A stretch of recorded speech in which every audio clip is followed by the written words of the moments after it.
नमस्कार, मैं वत्सल गुप्ता और आप देख रहे हैं अमर-उजाला.com। राजधानी देहरादून में आई आपदा के बाद टपकेश्वर महादेव मंदिर में सबसे ज़्यादा नुकसान हुआ था। टपकेश्वर महादेव मंदिर की बात करें तो मंदिर का कुछ हिस्सा क्षतिग्रस्त हुआ था और जो मंदिर का गर्भगृह है, जो मंदिर का परिसर है, वहाँ पर मलबा जमा था और कई तरीके से जो यहाँ पे रेलिंग थी, भगवान शिव की मूर्ति बीच में बह गई थी और एक पुल भी टपकेश्वर महादेव मंदिर में टूट गया था। आपदा के दिन जब पानी उतरा तो यहाँ का जो भयावह मंजर था उसने सभी को चौंका दिया था।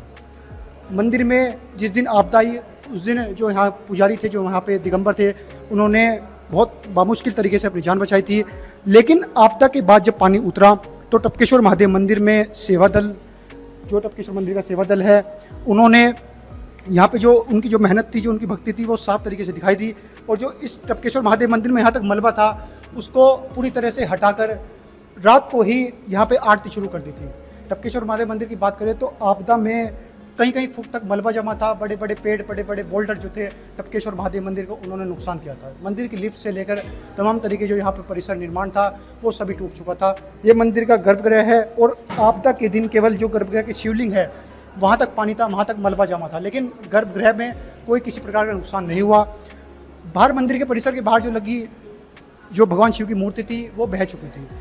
इसके बाद जो सेवादारों ने यहाँ भक्ति दिखाई, उसके बाद टपकेश्वर महादेव मंदिर का जो आज स्वरूप है उसे आप बिल्कुल देख सकते हैं, जो पहले जैसा बिल्कुल मंदिर का स्वरूप बना चुके हैं। और आपदा की रात से ही यहाँ पे भक्तों के दर्शन शुरू कर दिए गए थे। आपदा के दिन मंदिर में करीब कई संस्थाएं देहरादून की और सेवादार मंदिर में लगे थे। उसके बाद इस मंदिर को साफ तरीके से स्वच्छ करके बिल्कुल कर दिया गया था। इस मंदिर में आप अभी जो स्वरूप है इस मंदिर का देख सकते हैं, जो पहले ऐसा स्वरूप था, आपदा से पहले का स्वरूप ही इस मंदिर में बनाया गया है। महंत कृष्णागिरी महाराज जी हमारे साथ मौजूद है। महाराज जी से जानेंगे कि आपदा के दिन क्या दिन था और आज का जो दिन है उसे किस तरीके से मैनेज किया गया, किस तरीके से सफाई की गई और आज भक्त लगातार जो पहुंचकर यहाँ पे दर्शन करें। महाराज जी बहुत बहुत स्वागत है आपका। हर हर महादेव। सबसे पहले तो संपूर्ण उत्तराखंड वासी देशवासियों को स्वयं भगवान टपकेश्वर की ओर से आपके चैनल के माध्यम से बहुत बहुत मंगल कामनाएं।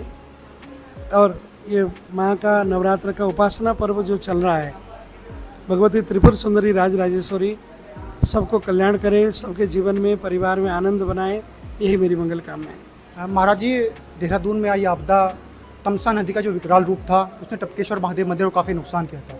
मलबा भी जमा था। उस दिन के बाद से जो आज स्वरूप है, जो आज टपकेश्वर महादेव मंदिर की स्थिति है, वो पहले जैसी ही नजर आ रही है। क्या उस तरीके जो उस दौर का वो मंजर था और उसके बाद से किस तरीके से मंदिर की व्यवस्था की? देखिए, आपदा और विपदा दोनों ही जीवन में बहुत ही ज़्यादा कष्टकारी होता है।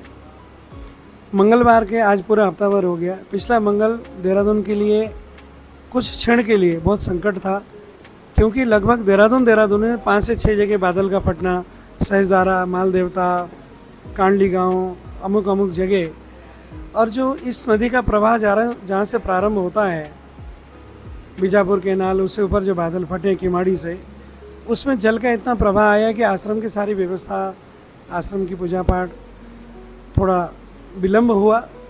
परंतु सभी महापुरुषों के सहयोग, गुरुदेव के आशीर्वाद और टपकेश्वर सेवादल परिवार के साथ साथ संपूर्ण देहरादून के शिव भक्तों का जो सहयोग रहा कि उन्होंने इस कार्य को इतना आत्मबल के साथ, इतना समर्पण के साथ कर दिया कि हमने रात्रि 9 बजे उसी दिन बाबा का गंगा जल से स्नान करा के रुद्री का पाठ करके आरती कर दिया था। परंतु 2-3 दिन में सब नॉर्मल हो गया। आप दे रहे हैं कि शिव भक्तों के लिए पूजा पाठ, अभिषेक, श्रृंगार, जप, तप, जो भी हमारी परंपरा है उसके लिए मंदिर सुरक्षित व्यवस्थित हैं। भगवती का कल घट स्थापना हो गई। सुयोग्य आचार्य हमारे भगवती का आराधना पाठ कर रहे हैं, आपने देखा है अभी। तो मैं आप सबको पुनः, जो भी हमारे चैनल के लोकप्रिय चैनल, प्रिय चैनल के माध्यम से जो भी शिव भक्त सुन रहे हैं, आप आराम से निसंकोच मंदिर में प्रवेश कर सकते हैं, जलार्पण कर सकते हैं, पूजा पाठ, मंत्र जप सब कर सकते हैं। यातायात के साथ साथ मंदिर बिल्कुल पूर्ण रूप से सुरक्षित है। आप कोई भी संकोच न करें। किसी का फ़ोन आया कि महाराज जी हम आ सकते हैं, मैं पुनः आपको उसका पुनरावृत्ति करता हूँ, दोबारा कहता हूँ। पार्किंग परिसर से लेकर के मंदिर का गर्भगृह पूर्ण रूप से सुरक्षित हैं। आप आराम से आ सकते हैं, पूजा पाठ कर सकते हैं। सबको पुनः नवरात्रि अनुष्ठान पर्व की बधाई देते हुए सबके लिए शुभकामनाएं। महाराज जी, टपकेश्वर महादेव मंदिर में टपकेश्वर महादेव का हर दिन भव्य रूप से श्रृंगार किया जाता है। आपदा के दिन भी इतनी विकट परिस्थिति थी और अंदर मलबा भी जमा था, उस दिन भी महादेव का श्रृंगार किया गया। क्या इसके पीछे की मान्यता है? देखिए, बाबा ऑर्डरदानी है। एक परंपरा हमारे यहाँ रही कि दिन भर अभिषेक होता है, सायंकालीन भगवान का श्रृंगार होकर के आरती होता है। तो टपकेश्वर सेवा दल परिवार के साथ साथ बजरंग दल, चढ़ती कला, अन्य जो हमारे समुदाय देहरादून के शिव भक्त थे, जिन्होंने गुरु माना, जिन्होंने आराध्य माना, जिन्होंने देहरादून का इष्ट माना, किसी को निमंत्रण नहीं दिया था मैंने, पर उनका भाव श्रद्धा इतना अलौकिक था कि उन्होंने आके जो सफाई कर दी, तो हमने बाबा का अभिषेक करके प्रतिदिन के प्रति, हर दिन के प्रति भगवान का श्रृंगार करके आरती किया और बाबा का बहुत बहुत शुक्राना किया कि प्रभु ऐसे ही कृपा सब जगत में बना के रखना। तो टपकेश्वर महादेव मंदिर का जो स्वरूप है, जो स्थिति है, वो आप सीधे तौर पर देख सकते हैं। भगवान शिव का जो स्थान है, वो जो गर्भगृह है, वो हमने आपको दिखाया। फिलहाल भगवान टपकेश्वर जो विराजमान है वो यहाँ पर है। आपदा के दिन जो यहाँ की स्थिति थी, जो मंदिर की जो स्थिति थी, वो काफ़ी भयावह थी और मंदिर का जो काफ़ी हिस्सा था वो भी क्षतिग्रस्त हो चुका था। अगर आप ये वीडियो YouTube पर देख रहे हैं तो हमारे चैनल को सब्सक्राइब कर बेल आइकन दबाएं और Facebook पर देख रहे हैं तो हमारे पेज को लाइक करें।